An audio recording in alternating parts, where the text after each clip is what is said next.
சிவாய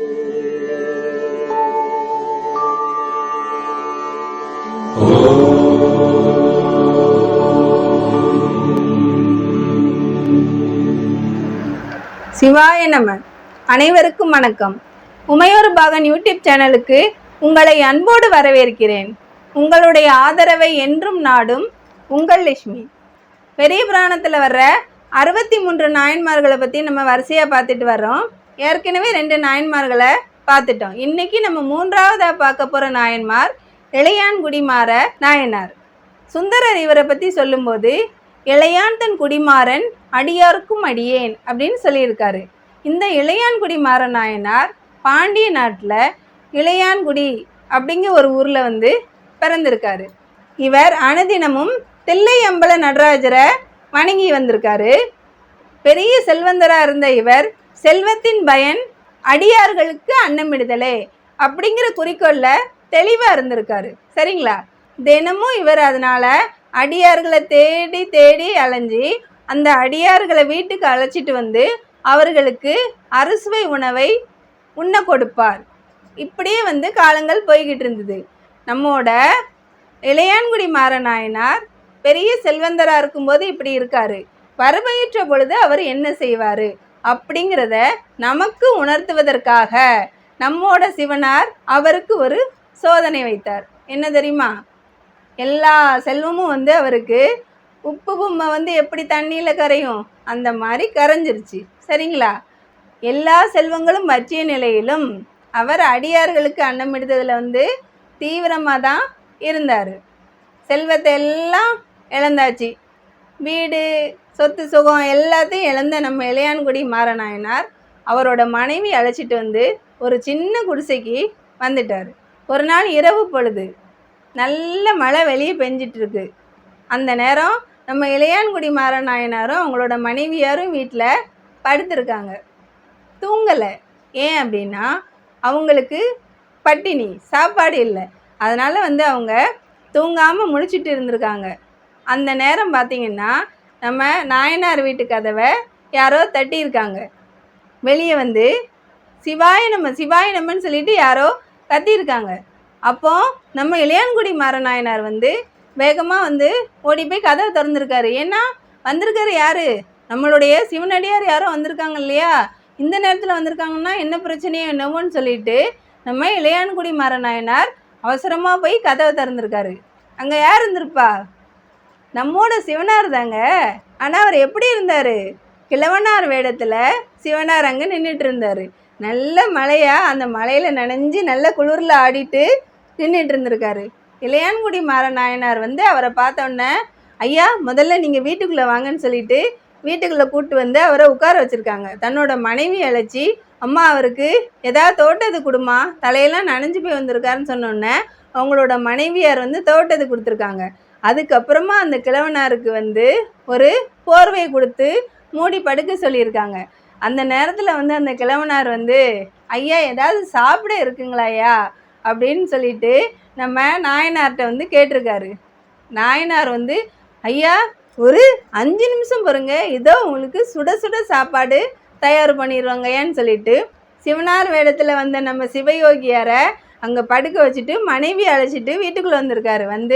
அம்மா ஏதாவது சாப்பிட இருக்காம்மா அப்படின்னொன்னே, ஒன்றும் இல்லைங்களேங்க, என்ன பண்ணுறதுன்னு. அதாவது ஈதல் தான் சிறந்தது, ஈதல் இல்லையேல் சாதல் தான் சால சிறந்தது, நம்ம இப்போ என்ன பண்ணுறதுமா அப்படின்னு சொல்லிட்டு அவர் மனைவியார்கிட்ட கேட்டிருக்காரு. அந்த அம்மா யோசிச்சிருக்காங்க. அப்போ ஏங்க நம்ம இன்றைக்கி தாங்க வயலில் விதை நெல்லை கொஞ்சம் முளைக்க வச்சோம், அதனால் அந்த விதை நெல்லை போய் எடுத்துகிட்டு வர்றீங்களாங்க, அதை வச்சு எதாவது செஞ்சிடுறேங்க அப்படின்னோடனே, ஐயோ ஒரு நல்ல விஷயம் நீ சொல்லியிருக்க அப்படின்னு சொல்லிட்டு உடனே நாயனார் என்ன பண்ணியிருக்காரு? ஓடி போய் கூடை எடுத்திருக்காரு. கூடை எடுத்துகிட்டு தலையில் போட்டிருக்காரு. தலையில் போட்டுட்டு கதவை திறந்து பார்த்துருக்காரு. வெளியே ஒரே மழை, ஒரே இருட்டு. என்ன பண்ணார்? அந்த மழையிலையும் இருட்டுலேயும் அந்த கூடையை தலையில் போட்டுட்டு சிவாய நம்ம சிவாய நம்ம சிவாய நம்மன்னு சொல்லிட்டு அப்படியே ஓடி போயிருக்காரு. போய் வயலில் போய் அந்த விதை நெல்லெல்லாம் வாரி எடுத்து அந்த கூடையில் போட்டுட்டு நேராக வீட்டுக்கு வந்துட்டார். மனைவியார்கிட்ட அந்த நெல்லை கொடுத்துருக்காங்க. அந்த அம்மா கேட்டிருக்காங்க, எங்க விறகு இல்லையேங்க, என்னங்க பண்ணுறது அப்படின்னோடனே, விறகு இல்லையாம்மா, இந்த ஒரு நொடி தான் விறகு வந்துடும் சொல்லிட்டு கூரை இருந்ததா கூரை, அந்த கூரையை வந்து ஒரே உருவு. உடனே மனைவியார்கிட்ட கொடுத்து, அம்மா இந்த விறகை வச்சு சமையல் பண்ணு அப்படின்ட்டாரு.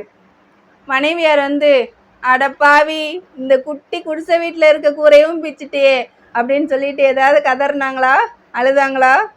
எதுவுமே கிடையாது. உடனே என்ன பண்ணாங்க, ஐயா ரொம்ப சந்தோஷம்னு சொல்லிட்டு அந்த விறகை வச்சு உடனே அடுப்பு மூட்டி அதில் என்ன பண்ணாங்க, அந்த விதை நெல்லை போட்டு வறுத்து எல்லாம் பண்ணி அரிசியாக்கி அதுக்கடுத்து சுடுசோறு பொங்கி ரெடியாக இருக்குது. யார் வீட்டில்? நம்ம இளையான்குடி மாரநாயனார் வீட்டில் இருக்குது. சோறு மட்டும் போதுமா, குழம்பு வேணும் இல்லைங்களா?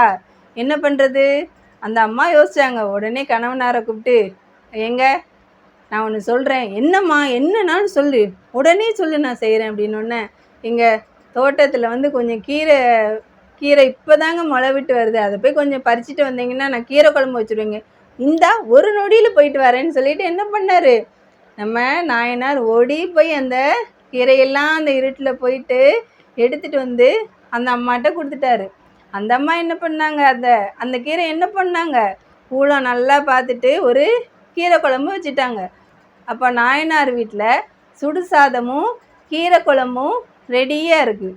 உடனே அவங்க என்ன பண்ணுவாங்க, அவங்க 2 பேரும் சாப்பிடல, அவங்க போட்டு சாப்பிட்றதுக்கா எல்லாம் தயார் பண்ணாங்க? கிடையாது. யாருக்கு? அந்த சிவனடியாருக்கு தயார் செஞ்ச உணவு. அதனால் அவரை போய் எழுப்பலாம் அப்படின்னு பார்க்கும்போது இதையெல்லாம் நம்ம சிவனார் கவனிச்சுட்டே இருந்திருக்காரு. அப்போது இவங்க 2 பேரும் என்ன பண்ணியிருக்காங்க, சிவனாரை போய், ஐயா உங்களுக்கு சாப்பாடு தயாராகிருச்சு எந்திரிங்கன்னு சொல்லி எழுப்பியிருக்காங்க.